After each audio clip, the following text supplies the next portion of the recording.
Review jurnal sistematis perdagangan ikan hias dengan penekanan pada ikan terumbu karang oleh kelompok Franciscus X. L. Waking dan Severianus Y. Baum. Pendahuluan. Perdagangan ikan hias laut tampaknya telah dimulai sekitar tahun 1930-an, dan jumlah serta keanekaragaman spesies yang diperdagangkan masih belum jelas.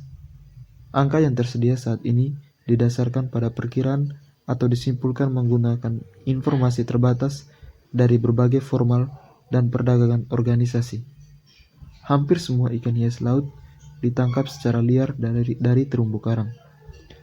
Pada tahun 1990-an, telah terjadi pergeseran dari akuarium yang hanya berisi ikan menjadi akuarium yang memamerkan terumbu karang bagian dalam tangki. Saat ini, industri ini menjadi perhatian multimiliar dolar, melibatkan lebih 50 negara pengekspor dan pengimpor. Namun, sangat sedikit yang diketahui tentang jumlah atau keanekaragaman ikan dalam perdagangan. Dan perdagangan spesies biasanya tidak dapat dilacak ke sumber asalnya karena tidak pernah ada sistem pemantauan yang ada. Bahan dan metode literatur. 1. Pencarian literatur dilakukan melalui Web of Science dan Google Scholar selama tahun 1975 hingga 2020 menggunakan kata kunci berikut: laut, air asin, dan hiasan, akuarium ikan, ikan terumbu karang, perdagangan dikombinasikan dengan lalu lintas tidak ilegal, perdagangan industri, dan perikanan. 2. Taksa yang berbeda, seperti karang dan invertebrata lainnya. Dan 2 ulasan yang berfokus pada budidaya ikan hias laut. Wilayah yang digunakan adalah Afrika, Asia, Eropa, Amerika Utara, Oceania, dan Amerika Tengah, dan Selatan termasuk Karibia, Amerika Selatan untuk kenyamanan. 3. Dalam studi ini, istilah diperdagangkan mendefinisikan jumlah ikan yang melintasi perbatasan setiap tahun antara negara pengekspor dan pengimpor. Hasil dalam jurnal 1 negara. Dalam ulasan ini, kami menemukan bahwa 48 negara mengekspor dan 38 negara pengimpor terlibat dalam perdagangan ikan hias, air tawar, dan laut. Tidak termasuk negara yang hanya memperdagangkan ikan hias, air tawar, ikan hias. 2. Jumlah ikan hias laut yang diperdagangkan. Publikasi yang dirujuk dalam penelitian ini memperkirakan jumlah global ikan hias laut ikan yang diperdagangkan antara 14 juta dan 30 juta pada tahun 1984 mencapai 35 juta pada tahun 2000 dan 2002. Kemudian turun menjadi 26 juta pada tahun 2010. Impor tahunan ikan hias laut ke Amerika Serikat untuk 2004 sampai 2005 mewakili 10,5 juta pada tahun 2008, 8,2 juta pada tahun 2009,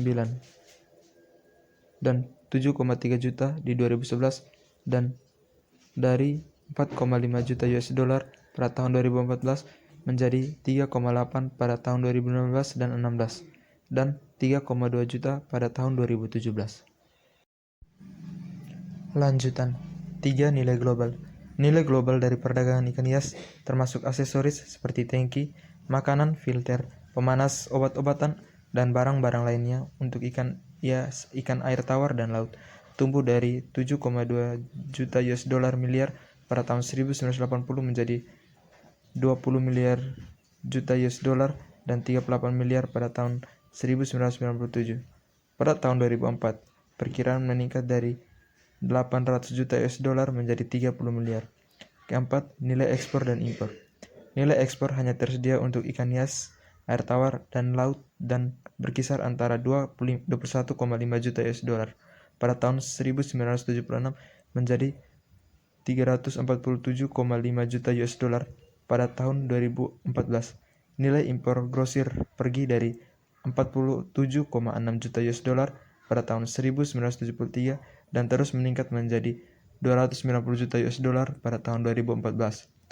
Pada tahun 1979, nilai global untuk ikan hias laut adalah 40 juta US dollar dan antara 28 sampai 44 juta US dollar di tahun 1999. 5. Perdagangan global dan negara pengekspor dan pengimpor utama.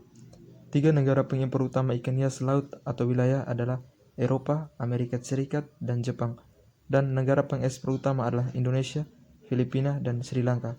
Persentase pasar global untuk setiap tahun masing-masing ditentukan oleh ekspor dan impor global untuk tahun 1992 serta 1994 sampai 1998.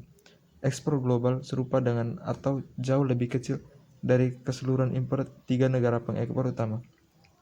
6. Perdagangan ikan hias berdasarkan wilayah. Data ikan air tawar dan laut menurut wilayah dari Olive Day dibandingkan dengan data yang tersedia dari negara lain.